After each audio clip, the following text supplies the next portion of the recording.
नमस्कार, मैं छाया श्रीवास्तव एक बार फिर आप सबका स्वागत अपने चैनल कहानियों के कारवां में करती हूँ।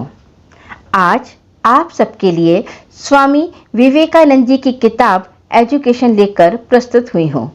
ये किताब विवेकानंद जी की शिक्षा पर दिए गए भाषणों का संकलन है। किताब अंग्रेजी भाषा में है। इस किताब का हिंदी भाषा में अनुवाद लेखिका, अध्यापिका, ब्लॉगर शिखा जी ने किया है। तो सुनिए शिखा जी द्वारा अनुवादित विवेकानंद और शिक्षा का अगला भाग। हर भाग में अनुवादिका जी ने अपनी समझ को भी लिखा है। जहां आप मेरी समझ शब्दों को सुने तो वह अनुवादिका शिखा जी की समझ है। तो चलिए सुनते हैं स्वामी विवेकानंद और शिक्षा का अगला भाग। शिक्षा की एकमात्र पद्धति एकाग्रता। विवेकानंद जी कहते हैं ज्ञान प्राप्त करने की एक ही पद्धति है जिसे एकाग्रता कहते हैं। शिक्षा का पूर्णतः सार मस्तिष्क की एकाग्रता है। कमतर व्यक्ति से उच्चतम योगी तक सभी ज्ञान प्राप्त करने के लिए इस पद्धति का प्रयोग करते हैं। एक रसायन शास्त्री जो अपनी प्रयोगशाला में काम करता है, अपनी दिमाग की सभी शक्तियों का मनन करता है, उन्हें एक केंद्र में लाता है और तत्वों पर उनका प्रयोग करता है। तत्व व्याख्या करते हैं, तब उसे ज्ञान प्राप्त होता है। एक खगोल शास्त्री अपनी दिमागी शक्तियों पर मनन करता है, उन्हें एक केंद्र में लाता है और दूरदर्शक यंत्र की सहायता से उनका तत्वों पर प्रयोग करता है। तारे और पद्धति चक्र कार्य करते हैं और उसे अपने रहस्य प्रदान करते हैं। ये प्रत्येक पर लागू होता है जो ज्ञान प्राप्त करने के लिए प्रयास करता है।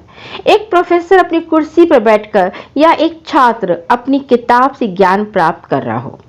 मेरी समझ, किसी भी काम को पूर्ण एकाग्रता से करा जाए तो उसमें सफलता अवश्य मिलती है। कोई भी ज्ञान प्राप्त करने के लिए हमें सर्वप्रथम अपने चित्त को स्थिर रखना चाहिए, जिससे आपकी बुद्धि की समझ शक्तियां जागृत हों, आपकी ज्ञान प्राप्त करने में आपकी सहायक हो। इसकी शक्ति, एकाग्रता की शक्ति उस ज्ञान से बड़ी है जिसे हम पाना चाहते हैं। यदि बहुत गंदे काले जूतों को भी एकाग्रता से चमकाया जाए तो काले जूते चमक जाएंगे। खानसामा एकाग्रता से खाना बनाए तो खाना स्वादिष्ट बनेगा। पैसा कमाने के लिए या ईश्वर की आराधना करते समय अथवा कोई भी कार्य करते समय हमारी एकाग्रता की शक्ति जितनी ताकतवर होगी, हमारा कार्य उतना ही अच्छा होगा। सिर्फ एक बार पूरे मन से दरवाजा खटखटाने से प्रकृति के दरवाजे खुलते हैं और रोशनी की बाढ़ बाहर आती है। मेरी समझ, हमें अपने मन को ताकतवर बनाना है। जितना चित्त स्थिर होगा उतनी हमारी एकाग्रता बढ़ेगी और कार्य के परिणाम उतने ही बेहतर होंगे। तापमान में अंतर। 90% विचार शक्ति एक सामान्य व्यक्ति द्वारा व्यर्थ कर दी जाती है और इसीलिए वह गलतियां करने के लिए समर्पित होता है। एक प्रशिक्षित व्यक्ति या मस्तिष्क कभी गलती नहीं करता है। व्यक्ति और जानवर में अंतर उनकी एकाग्र शक्ति में है। एक जानवर में बहुत कम एकाग्र शक्ति होती है। जो जानवरों को प्रशिक्षित करते हैं उन्हें बहुत कठिनाई आती है। वास्तव में जानवरों को जो सिखाया जाता है उसे वे निरंतर भूल जाते हैं। वे किसी भी वस्तु पर एक लंबे समय तक एकाग्र नहीं हो सकते हैं। यही मुख्य अंतर व्यक्ति और जानवर में होता है। यही एकाग्रता की शक्ति में अंतर व्यक्ति व्यक्ति में अंतर स्थापित करता है। निम्नतम और उच्चतम व्यक्ति में तुलना करो, मुख्य अंतर एकाग्रता के स्तर का ही होता है। मेरी समझ, व्यक्ति को अपनी विचार शक्ति पर काम करना चाहिए। अधिकांश व्यक्ति विचार करना ही नहीं जानते हैं, वे मात्र दूसरों की नकल ही करते हैं। विचार शक्ति को तीव्र करने के लिए एकाग्रता की आवश्यकता है। हम दुनियावी बातों में इतना फंस चुके हैं कि एकाग्रता हमारे लिए एक दुष्कर कार्य हो गया है।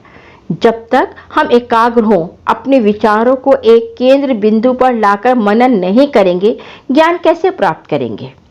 परिणाम, किसी भी क्षेत्र में सफलता एकाग्रता का ही परिणाम होता है।